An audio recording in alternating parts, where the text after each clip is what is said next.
ఓం సర్వచైతన్యరూపాం తాం ఆద్యాం విద్యాంచ ధీమహి బుద్ధిం జ్ఞాన ప్రచోదయాతు. లోమశ మహర్షి తనతోటి వచ్చినటువంటి పిశాచ రూపంలో ఉన్నటువంటి ఆ గంధర్వ కన్యలకి, అలాగనే పిశాచ రూపంతో ఉన్నటువంటి ఆ బ్రాహ్మణ వటువుకి, ఇంకా ఆ త్రివేణి సంగమం యొక్క విశేషాలని, త్రివేణి సంగమంలో స్నానం చేసినటువంటి విశేషాలను గురించి వివరిస్తున్నాడు.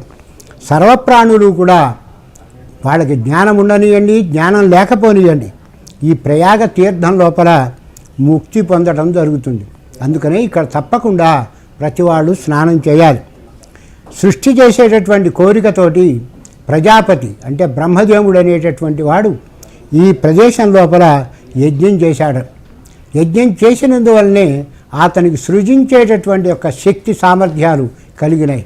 కాబట్టి సాక్షాత్తు బ్రహ్మదేవుడు కూడా సృష్టి చేయడానికి ఇక్కడికి వచ్చి ఈ ప్రదేశంలో ఈ త్రివేణి సంగమ ప్రాంతం లోపల చాలా చక్కగా యజ్ఞం చేశాడు. అంతేకాకుండా తరువాత మరి ఇంకా పత్ని అనగా చక్కనైనటువంటి అందమైనటువంటి భార్య కావాలి అనే కోరికతోటి విష్ణుమూర్తి గారు ఈ ప్రదేశం లోపల ప్రయోగంలోనే స్నానం చేశాడు.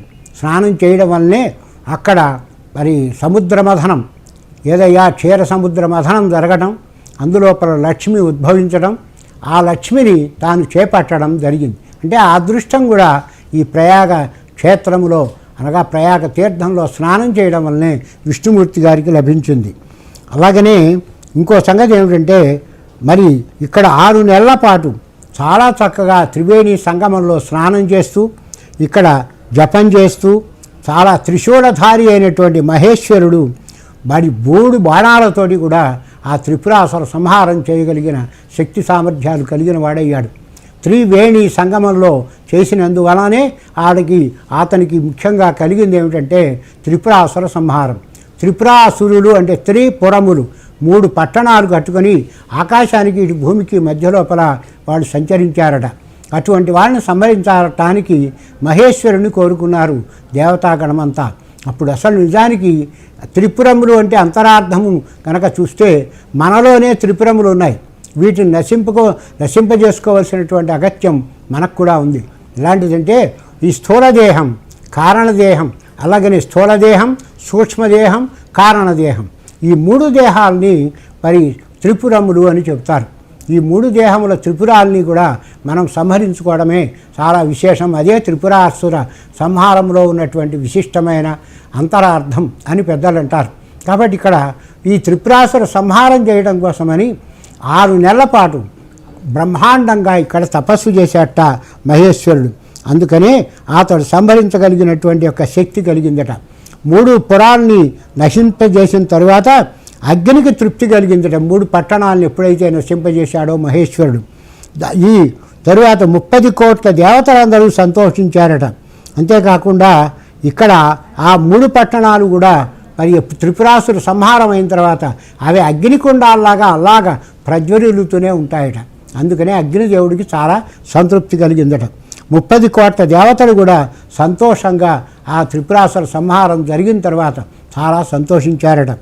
అలాగనే కపాలధారి అయినటువంటి ఆ శంకరుడు ఏదైతే ఉన్నాడో ఆయన ఇక్కడే ఉద్భవించాడట. కపాలధారిగా ఉద్భవించినటువంటి ప్రదేశం కూడా ఇదే ప్రదేశం అంటారు.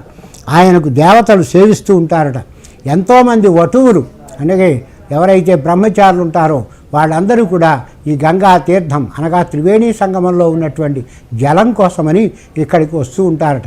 కాబట్టి ఈ ప్రదేశం సామాన్యమైనటువంటిది కాదయ్యా అంటున్నాడు.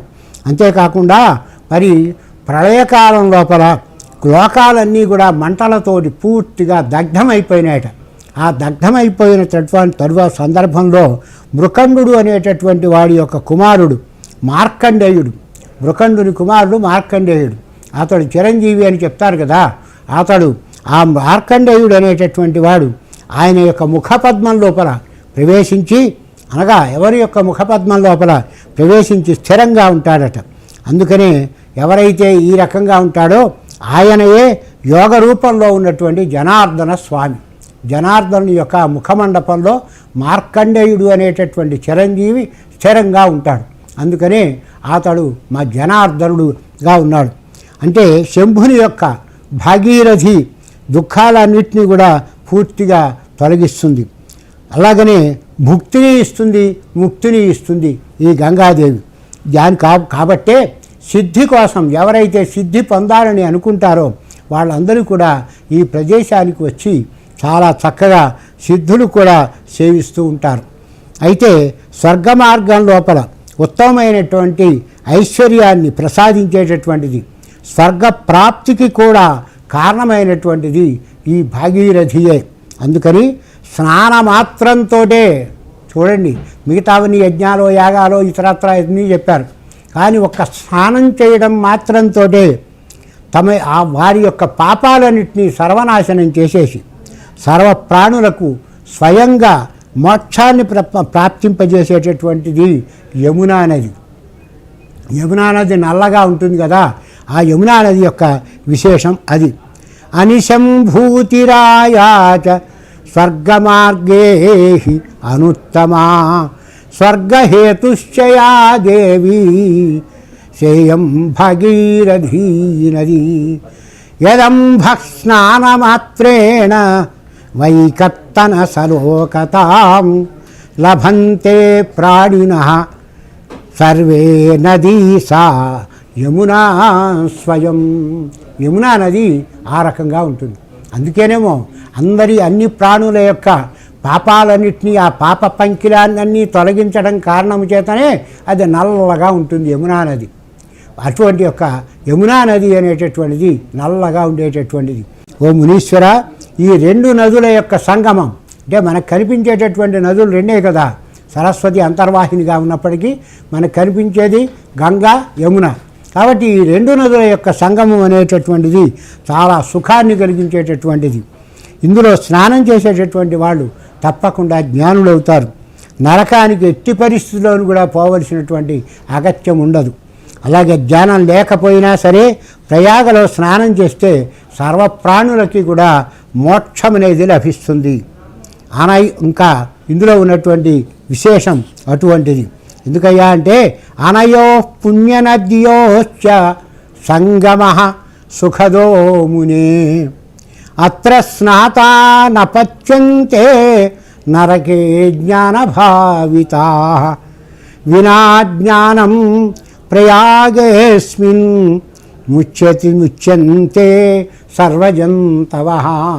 అన్ని జంతువుల కంటే సర్వ ప్రాణికోటికి కూడా ఏం జరుగుతుంది, చాలా చక్కగా ముక్తి లభిస్తుంది, మోక్షం లభింపజేస్తుంది ఈ రకమైనటువంటి యొక్క స్నానం. కాబట్టి ఈ పుణ్యనదిలో స్నానం చేయడం చాలా విశేషమైనటువంటిది. ఓ విప్రోత్తమ, ఇంకా చెప్తాను వినవలసింది. పురాతనమైనటువంటి ఇతరమైన ఇతిహాసాలు కూడా చాలా ఉన్నాయి, వాటి సంగతి వినవలసింది. ఏమిటంటే వీటిని వినేటటువంటి వాళ్ళకి రోగాలు కానీ రొచ్చులు కానీ ఇతరమైనటువంటి యొక్క పాపాలు కానీ ఏ రకంగానూ కూడా ఉండవు. పూర్వకాలంలో రుచీకుడు అనేటటువంటి ఒక మహర్షి గంధర్వుడి యొక్క ఒక గంధర్వుడికి శాపం ఇచ్చాడు.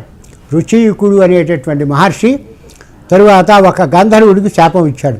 అతడు దాంతో ఒక కాకిగా మారిపోయాడు. ఆ గంధర్వుడు కాకిగా మారినటువంటి ఆ గంధర్వుడు యమున గంగా కలిసినటువంటి ఈ ప్రదేశం లోపల, సంగమ ప్రదేశం లోపల చక్కగా స్నానం చేసి ఆ స్నానాన్ని స్నాన మాత్రము చేతనే అతని యొక్క పాపం విముక్తి అయిపోయి తరువాత ఏమైందయ్యా, అతడు ఆ వాయస్వరూపం అనగా కాకి రూపాన్ని నుంచి అతడు మామూలుగా అయిపోయాడు. అలాగనే ఇంద్రుడు అనేటటువంటి వాడు ఊర్వశికి బ్రహ్మాండమైనటువంటి శాపం ఇచ్చాడు. ఆ శాపాన్ని పోగొట్టుకోవడం కోసమని ఆమె స్వర్గాల నుంచి పూర్తిగా భ్రష్టురాలైపోయింది. అంటే అక్కడ స్వర్గంలో ఉండేటటువంటి అవకాశం లేకుండా పోయింది. దాంతో ఆమె స్వర్గాన్ని మళ్ళీ పొందాలనేటటువంటి ఉత్సాహంగా ఈ గంగా ప్రదేశానికి అనగా ఈ త్రివేణి సంగమ ప్రదేశానికి వచ్చి ఇక్కడ స్నానం చేసింది. వెంటనే ఆమె మళ్ళీ స్వర్గాన్ని చేరేటటువంటి యొక్క అవకాశం కలిగింది. అలాగనే నహుషుడు అని యొక్క కుమారుడు, అతడు యయాతి అనేటటువంటి వాడు ఉన్నాడు, నహుషుని యొక్క కుమారుడు. ఆ కుమారుడైనటువంటి యయాతికి ఇక్కడ స్నానం చేయడం వలనే అతడికి బ్రహ్మాండమైన ఎంతో శక్తివంతమైన చాలా మంచి శుభకరమైనటువంటి యొక్క కుమారుడు కలగడం జరిగింది. కాబట్టి ఈ యొక్క త్రివేణి సంగమం యొక్క విశేషం సామాన్యమైనటువంటిది కాదు. అలాగనే పూర్వం ఇంద్రుడు అనేవాడు తనకు డబ్బు కావాలి అనేటటువంటి కోరికతోటి ఈ ప్రదేశంలో అనగా ఈ త్రివేణి సంగమంలో స్నానం చేశాడు. దాంతో అతడు గొప్ప ధనవంతుడయ్యాడు. అంతేకాదు సాక్షాత్తు స్వర్గానికి అధిపతి అయ్యాడు. అలాగనే కుబేరుడు అనేటటువంటి వాడు ప్రయాగలో స్నానం చేయడం వల్లనే అతడికి సర్వనిధులు కూడా మరి లభించడం జరిగింది. అలాగే శివారాధన తత్పరుడైనటువంటి కశ్యపుడు ఇక్కడే తపస్సు చేశాడు. ఈ ప్రదేశంలోనే భరద్వాజుడికి యోగసిద్ధి కలిగింది. ఈ పూర్వం యోగీశ్వరులు శాంత మనస్కులైనటువంటి వాళ్ళు అయినటువంటి సనకాది మహర్షులు కూడా, సనకాది మహర్షులు ఉన్నారు, సనక సనందనాథులు, వాళ్ళు కూడా ఈ తీర్థంలోనే స్నానం చేసి యోగసిద్ధిని సంపాదించడం జరిగింది. కాబట్టి మాఘమాసంలో ఎవరైనా సరే ఈ గంగా యమునుల సంగమంలో స్నానం చేసినటువంటి ఒక వ్యక్తి ఎవరైనా సరే వాడు నక్షత్ర రూపంతో చాలా చక్కగా ఆకాశం లోపల సర్వ జగత్తుకి కూడా వెలుగుని ప్రసాదించేటటువంటి స్వరూపాన్ని పొందడం జరుగుతుంది. కాబట్టి ఎవరైనా సరే కామంతో అనగా కామార్థులయుండి గనక ఉంటే వాళ్ళ మనోరథం కోరిక తీరుతుంది, మోక్షార్థులకు ముక్తి లభిస్తుంది, అలాగనే సాధకులకి సిద్ధి కలుగుతుంది. కాబట్టి ఈ రకమైనటువంటి దానిలో సామాన్యమైనటువంటి ఒక విశేషం కాదు. విందంతి కామిన కామాన్ ముక్తిం యాంతి ముముక్షువః విందంతి సాధకా సిద్ధిం ప్రయాగేహి ద్విజోత్తమా. ప్రయాగలో స్నానం చేయడం వలన ముక్తి కావాలంటే ముక్తి, కోరికలు తీరాలి అంటే కోరికలు తీరుతాయి. ఇటువంటి యొక్క పద్ధతి కలిగిందయ్యా ఈ ప్రయాగ యొక్క తీర్థం. కాబట్టి ఇటువంటి శక్తివంతమైనటువంటి ఈ ప్రయాగ తీర్థంలో సిద్ధులు ఇన్ని ఉన్నాయి. కాబట్టి ఈ కన్యలు నీవు చక్కగా నీ కుమారుడైనటువంటి ఈ వటువు అందరూ కూడా కలిసి చక్కగా స్నానం చేయండి. చేసినట్టయితే ముందుగా ఈ పాప విధ్వంసి అయినటువంటి త్రివేణి జలప్రభావంతో మీకు ఈ రూపం నుండి విముక్తి కలుగుతుంది. తరువాత ఇది ముఖ్యమైనటువంటి ఒక విషయం. కాబట్టి ఈ మాటలు విన్నంటనే వాళ్ళు ఎంతో ఆనందపడిపోయారట. ఎన్నో సంవత్సరాల బట్టి ఎంతో కాలం బట్టి ఎదురు చూస్తున్నటువంటి యొక్క చాలా చక్కని ఫలితం ఒక్కసారిగా లభించిందా అన్నట్టు ఆనందపడిపోతూ ఆ తీర్థం లోపల చక్కగా మరి స్నానం చేశారట. 5 గంధర్వ కన్యలు అలాగని ఈ వటువు చక్కగా ఈ పిశాచి రూపంతో ఉన్నటువంటి ఈ బ్రాహ్మణోత్తముడు అందరూ 6 స్నానం చేశారట. చేసేటప్పటికి వాళ్ళకి పిశాచ రూపాలు తొలగిపోయి వాళ్ళకి విముక్తి కలిగి చాలా చాలా చక్కగా ఉన్నారట. దాంతో శాప దుఃఖం నుంచి విముక్తుడైనటువంటి తన కుమారుని చూసేటప్పటికీ వేదనిధికి అంతులేనటువంటి ఆనందం కలిగిందట. దానితో ప్రసన్నుడయ్యాట. సిద్ధులు ఇన్ని ఉన్నాయి కాబట్టి ఈ కన్యలు నీవు చక్కగా నీ కుమారుడైనటువంటి ఈ వటువు అందరూ కూడా కలిసి చక్కగా స్నానం చేయండి. చేసినట్టయితే ముందుగా ఈ పాప విధ్వంసి అయినటువంటి త్రివేణి జలప్రభావంతో మీకు ఈ రూపం నుండి విముక్తి కలుగుతుంది. తరువాత ఇది ముఖ్యమైనటువంటి ఒక విషయం. కాబట్టి ఈ మాటలు విన్నంటనే వాళ్ళు ఎంతో ఆనందపడిపోయారట. ఎన్నో సంవత్సరాల బట్టి ఎంతో కాలం బట్టి ఎదురు చూస్తున్నటువంటి యొక్క చాలా చక్కని ఫలితం ఒక్కసారిగా లభించిందా అన్నట్టు ఆనందపడిపోతూ ఆ తీర్థం లోపల చక్కగా మరి స్నానం చేశారట. 5 గంధర్వ కన్యలు అలాగని ఈ వటువు చక్కగా ఈ పిశాచి రూపంతో ఉన్నటువంటి ఈ బ్రాహ్మణోత్తముడు అందరూ 6 స్నానం చేశారట. చేసేటప్పటికి వాళ్ళకి పిశాచ రూపాలు తొలగిపోయి వాళ్ళకి విముక్తి కలిగి చాలా చాలా చక్కగా ఉన్నారట. దాంతో శాప దుఃఖం నుంచి విముక్తుడైనటువంటి తన కుమారుని చూసేటప్పటికీ వేదనిధికి అంతులేనటువంటి ఆనందం కలిగిందట. దానితో ప్రసన్నుడయ్యాట. ఓ మహర్షి సత్తమా, నీ కృప వలనే నీ దైవ వలనే మా కుమారుడు అలాగనే ఈ గంధర్వ కన్యలు అందరూ కూడా ఒక్కసారిగా తమ విముక్తిని పొందారు. కావలసినటువంటి ఒక రూపాన్ని మళ్ళీ తిరిగి పొందగలిగారు.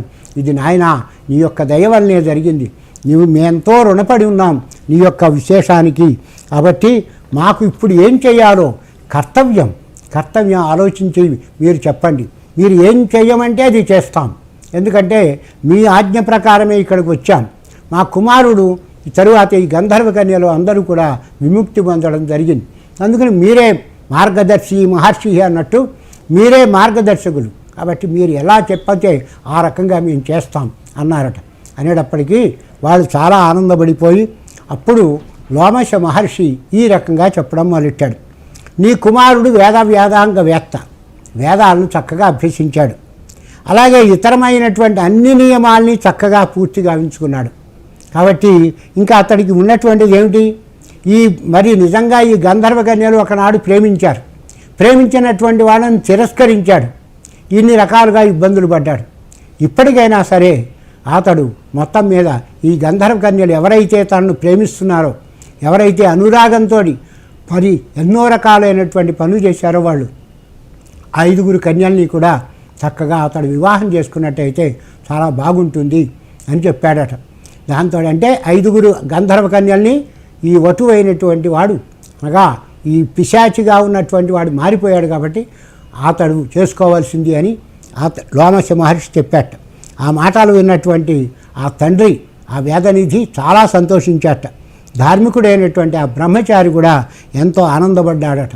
వివాహ విధిని అనుసరించి 5 చేపట్టడం జరిగింది. మంత్రాలు తర్వాత మంగళాచరణ మంత్రాలు ఇవన్నీ కూడా చాలా సక్రమంగా ఆ ప్రదేశంలో జరిగినాయి. వాళ్ళని ఎప్పుడైతే వివాహం ఆడాడో తమ యొక్క కోరిక తీరడంతో ఆ 5 వాళ్ళు కోరుకున్నది అదే కదా.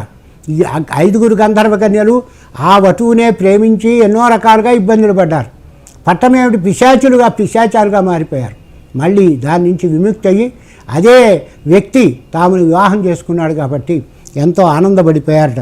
తమ కోరిక తీరినందుకు చాలా సంతోషించారట. ఆ కుమారుడు కూడా తను మరి ఒకనాడు నిజానికి తనకు ఉండినటువంటి అక్కడ బ్రహ్మచర్య వ్రతం పూర్తి కాలేదు అన్నాడే తప్ప వివాహం చేసుకోవడానికి అది అడ్డన్నాడే తప్ప వాళ్ళని వివాహం చేసుకోవడానికి ఏ రకంగానూ అతడు అభ్యంతరం పెట్టలేదు. కాబట్టి ఎంతో ఆనందంగా అతడు కూడా వివాహం చేసుకుని ఆ లోమశ మహర్షికి నమస్కారం చేశాడట. ఆయనకి కృతజ్ఞత చెప్పుకున్నాడట. తరువాత నెమ్మదిగా వారందరూ కూడా దేవతల చేత సేవించబడేటటువంటి సుమేరు పర్వతానికి చేరారట. అక్కడ ఉన్నటువంటి ఒక ఆశ్రమానికి వెళ్ళి చాలా హాయిగా సుఖంగా ఉండటం మొదలుపెట్టారట. ఈ వేదనిధి ఇప్పుడు వేదనిధి కుమారుడే కాదు, అతనితోటి పాటుగా 5 కోడళ్ళు కూడా రావడం జరిగింది. కాబట్టి వేదనిధి అయినటువంటి అతడు తన కుమారుణ్ణి తన కోడళ్ళైనటువంటి ఆ గంధర్వ కన్యల్ని 5 కూడా చక్కగా ఆహ్వానించి తనతోటి పాటుగా తీసుకొని పోయాడట. తరువాత అక్కడి నుంచి చాలా ఆనందపడిపోతూ అతడు కుబేర లోకానికి అనగా వేదనిధి అనేటటువంటి వాడు కుబేర లోకానికి వెళ్ళిపోవడం జరిగిందట. తరువాత ఓ రాజోత్తమ, ఈ మాఘమాసంలో ఇదంతా మళ్ళీ వశిష్ఠుడు చెప్తున్నాడు. ఓ రాజోత్తమ, ఈ మాఘమాసంలో ప్రయాగ లోపల ఋషి చెప్పినట్లుగా ఎవరైతే స్నానం చేసి ఆ పుణ్య బలంతో చాలా చక్కగా ఈ 5 గంధర్వ కన్యలు కూడా తమ పాపాన్ని తొలగించుకొని తమ యొక్క కోరికని తీర్చుకున్నారో ఈ కథను వింటే మనకి చాలా ఆశ్చర్యం కలుగుతుంది. అంటే ఇక్కడ త్రివేణి సంగమము యొక్క శక్తి సామర్థ్యాలు ఎంత ఉన్నాయి అనేటటువంటి సంగతి చాలా స్పష్టంగా మనకి తెలుస్తుంది. అంతేకాకుండా ఇక్కడ స్నానము చేయడమే ఎంతో విశేషం, ఎంతో పుణ్యం ఉంటే తప్ప ఇటువంటి అదృష్టం కలగదు అని దీన్ని బట్టి మనం తెలుసుకోవచ్చు.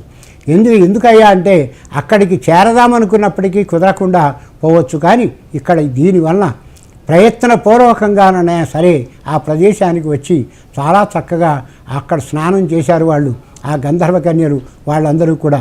కాబట్టి ఇందులో ఈ తీర్థమహిమ కథ చాలా పవిత్రమైనటువంటిది, ఇటు పాపనాశనకరమైనటువంటిది. ఎల్లప్పుడూ కూడా నిత్యం ఇది విన్నటువంటి వారు ఎవరైతే ఉంటారో వాడి సమస్త పాపాలు కూడా తీరుతాయి.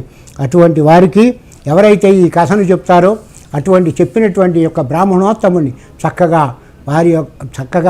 వారిని పూజ చేసి వారి ఆశీర్వాదం కూడా పొందటం అనేటటువంటిది చాలా విశేషమని ఈ మాఘపురాణంలో చివరిలో చెప్పడం జరిగిందని తెలియజేస్తూ సర్వే జనా సుఖినో భవంతు. స్వస్తి.